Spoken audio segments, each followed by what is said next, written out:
Once you get on board, locate all the safety equipment on the boat, inspect it for damage, and know how to use it. You should have a boat pole, a fire extinguisher, an anchor, Type 2 life jackets, enough for everyone on board, and one Type 4 throwable, that's the square cushion. Inside your bag of life jackets, there should be 5 Type 2 life jackets. If you are close to having 5 people on board, please do count the life jackets to make sure you have enough on your boat. All right, when you come on the boat, you will need to locate the safety gear. We have a bag full of life jackets. There should be one for every person on board the boat. Plus, we have a Coast Guard Type 4 throwable life preserver. And we have an anchor and rode, which would be located down in the cabin. Plus, we have a fire extinguisher. Fire extinguisher will be located in the cabin on a bracket. And one last thing, you need to make sure you have this boat pole. Boat pole is used for fishing your dock lines out of the water when you're coming and going from the dock. Next, you can operate the engine. All right, using the electric motor, we have first the forward and reverse throttle adjustment, twisting the handle clockwise, counterclockwise. And then there's the tilting the motor into the water. First, you loosen this wing nut here. This allows the motor to slide up and down. Next, we have to push this button. And pushing this button, this is the tilting mechanism. This allows the motor to tilt and down into the water. When I take my finger off of this button, the motor is latched into place. Now I can steer the motor in reverse to leave the dock. I'm steering, and when I'm going forward, I'm simply using the motor for thrust or slowing down. That's all there is to it. You have to remember that the motor is only supposed to be steered in reverse. Going in forward, you're steering with the boat's tiller itself, and the motor is simply for thrust. Next, let's review the operation of the electric motor. First, turn the black collar or locking screw on the engine shaft, which allows the motor to slide up and down. While lowering the motor, tilt the shaft by depressing the locking mechanism, which is either a lever or a small black button, until the shaft clicks into place. Make sure the engine is as low as it can go and that the shaft is parallel to the boat or at a 90-degree angle to the water. Second, rotate the handle clockwise for forward and counterclockwise for reverse. Remember to use the motor to steer when in reverse, and always steer using the tiller when in forward. When not using the motor, return the handle to the 0 position for neutral and raise the engine out of the water while sailing. Okay, this boat, the Ensign, has 2 topping lifts. We have a permanent topping lift here, and then we have the one that's on the hook here. This is the mooring topping lift attached to the backstay. To loosen the mooring topping lift, you have to loosen the main sheet so you can get it off the hook like that. Now the boom is hanging on the permanent topping lift and you're ready to go sailing. When you unhook that, you should tighten your main sheet up so that the boom is not flogging back and forth. Okay, Pete, come on up to your bow and take your bow lines off.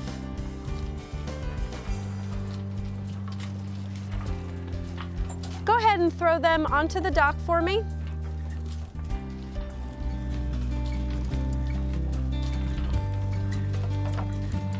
Okay, go back and you can reset your black spring line. Just set it so the loop is over top of the cleat. That way you can easily throw it off as you're backing out of the slip. Okay, go ahead and take your stern lines off.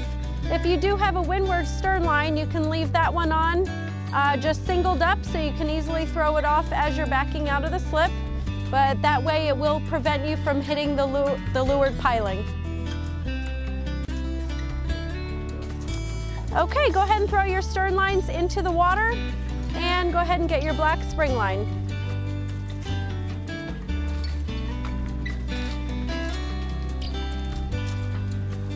Okay, take her straight back. Make sure you are steering with your motor and you're leaving your tiller center line as you're going in reverse. Take your stern out towards the middle of the river. That way you will not run aground and you won't hit any boats that are also trying to come out of their slip.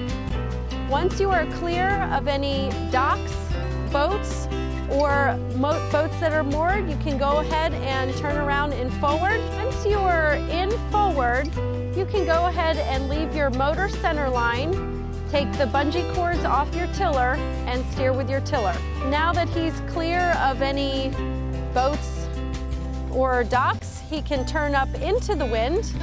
If you don't know where the wind is coming from, you can look at a boat on a mooring, which is always pointed directly into the wind, or a nearby flag for reference.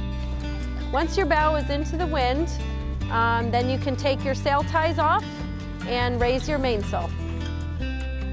As you're coming in, you're going to point your boat directly in towards the beach and run parallel to the dock you're docking on. Once your bow reaches the outermost piling of the slip you're coming into, you're going to make a sharp 90-degree turn. That will center line you perfectly in your slip. Once you've completed your 90-degree turn, you do want to adjust your motor speed. If you have a headwind pushing you back, you do want to keep your motor on about 25 to 50% power. If you have a following breeze, you do want to put your motor on at least 0. Once your bow reaches the outermost pilings of the slip you're coming into, you do want to go ahead and put your motor in neutral, if not reverse, to start slowing the boat down. The first thing you want to do is have one of your crew members grab the black spring line that is on the shore side of the boat and put the black loop over top of the cleat. This will prevent your boat from hitting the dock. Next, you can grab your stern lines, use your boat pole, go ahead and center the stern of your boat between the two pilings.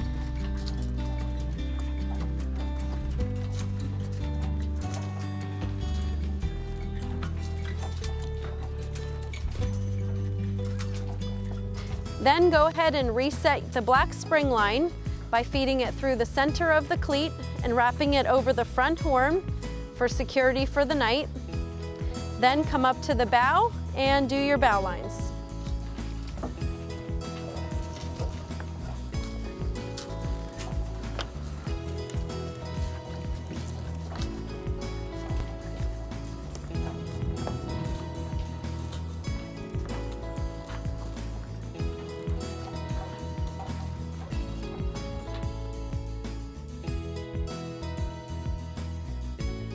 When leaving the mooring, note your location of your mooring, as you will be expected to return to that same location.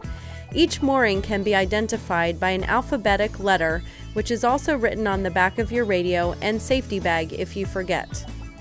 First, start the engine by reading the boat-specific operating instructions listed on the back of your chart and follow them step by step to ensure a successful start. Next, to disconnect from your mooring, locate the mooring whip, which should be sitting on the foredeck. Pull the thin line attached to the mooring whip in order to reach the mooring ball's anchor line that is clipped to your bow pendant. Release the boat from the mooring ball by unclipping the large carabiner clip from the thick anchor line and throw the mooring whip into the water to windward. Reclip the bow pendant to a stanchion for easy retrieval. Notify the helmsman that the boat is free. You must back away from the mooring ball and mooring whip in order to avoid running it over and getting it wrapped in your propeller. Be careful to avoid other moored boats around you. Another tip, outboard motor boats should keep all extra crew members in the rear of the boat to ensure that the engine will stay in the water and to provide proper propulsion and cooling for the engine. When returning to the mooring, return the boat to the same mooring you came from. Establish a heading into the wind towards the whip at least 3 boat lengths away by using the wheel or tiller for directional control. Have one crew member on the bow direct the helmsman and pick up the mooring whip. Pull on the mooring whip's line until you reach the thick anchor line of the mooring ball. Quickly clip the bow pendant's carabiner to the thimble of the thick anchor line and check that the carabiner is in the closed position before letting go of the line. Place the mooring whip on the deck and secure the very end of the mooring whip line to a bow cleat so the line is slack. This will prevent the mooring whip from blowing off the boat into the water. Ensure that only the thick bow pendant and anchor lines are holding the boat's weight, not the thin mooring whip line, as that will break. Shut down the engine, secure the wheel or tiller. For a diesel inboard motor, turn off the batteries. If outboard equipped, lift the engine out of the water and close the safety valve located on the fuel tank. Gather all gear from the boat, including garbage, your porta potty, and the waterproof bag with VHF radio, chart, and the key.